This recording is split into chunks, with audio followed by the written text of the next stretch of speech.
The billion-dollar question, $1.4 billion. That is the operating budget for the Tennessee Department of Correction for the 2024 to 2025 fiscal year.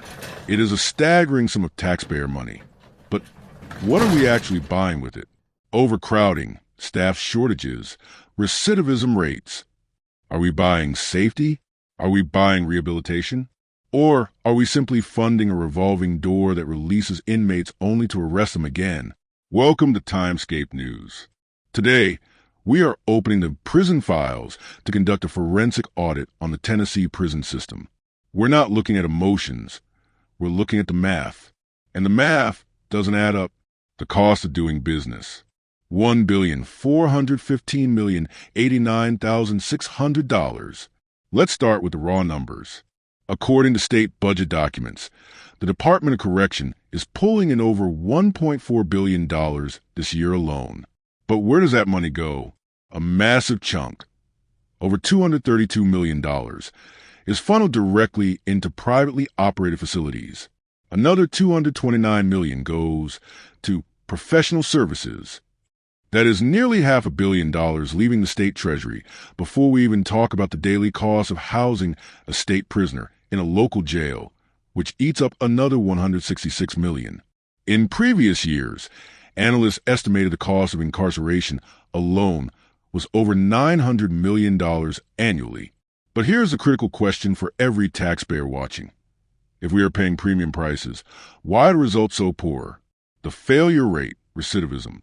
In aviation, if 1/3 of all planes crashed upon landing, the entire industry would be grounded overnight. There would be NTSB investigations, lawsuits, and federal hearings. Yet, in the Tennessee correction system, a failure rate of over 30% is considered standard operating procedure. Historical data shows that roughly 1 out of every 3 inmates released from a Tennessee prison will return within 3 years. Think about that investment. We spend millions on evidence-based programs, behavioral health contracts, and reentry grants. The budget goes up every year, but the return rate stays stubbornly high. If this were a business, it would be bankrupt. If it were a NASCAR team, the crew chief would be fired. But because it's a government system, the budget just gets bigger. The staffing crisis and private contracts. So, if the money isn't fixing the recidivism rate, is it at least keeping the prison safe and well-staffed? The audits say no. State audits and inspections happen every year, and legislative hearings have repeatedly flagged critical understaffing. This creates a dangerous cycle. Fewer guards mean more overtime costs, more burnout, and higher turnover. It also means less supervision for inmates, which leads to more violence and less actual rehabilitation. And then there are the private contracts. When the state outsources incarceration to private companies, the goal shifts from public safety to profit margins. Questions have been raised about contract monitoring. Basically, is the state actually checking if these companies are delivering what they promised? Or are we just signing the checks? Sometimes it would appear a combination of both. And sometimes the monitoring of the private companies is just so outrageous, it takes away what's really important.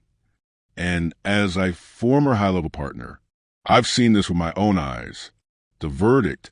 Here is a forensic conclusion. The Tennessee prison system is a financial giant with a performance problem. We have a $1.4 billion machine that struggles to keep staff, struggles to monitor its private contracts, and fails to rehabilitate 1/3 of its customers. This isn't about being tough on crime or soft on crime. It's about being smart with money. Right now, the taxpayers of Tennessee are paying for a Cadillac and getting a broken-down sedan. This is just the beginning of our investigation. In the next episode of the Prison Files, we're going to look at the safety risk. We'll dive deep into the parole system to answer the question, are dangerous inmates being released too soon? I'm Jeff, and this is Scape News.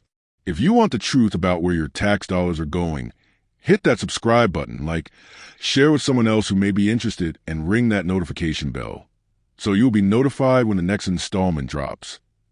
Class dismissed. Welcome to the Inner Circle. This isn't just a membership, it's a mission. You're supporting forensic truth, mythic blends, and ceremonial broadcasts that honor every moment. Members unlock exclusive enhancements, behind-the-scenes alerts, and direct access to the pulse of Scape News and leading sponsor, Gold Rush Fever Specialty Coffee. Join us and help shape the signal. We thank you. That's the latest from Scape News. We're live. We're watching. We thank you. Subscribe, like, share, and ring the bell so you don't miss what breaks next. Stay with us. We appreciate you. And as always, be safe.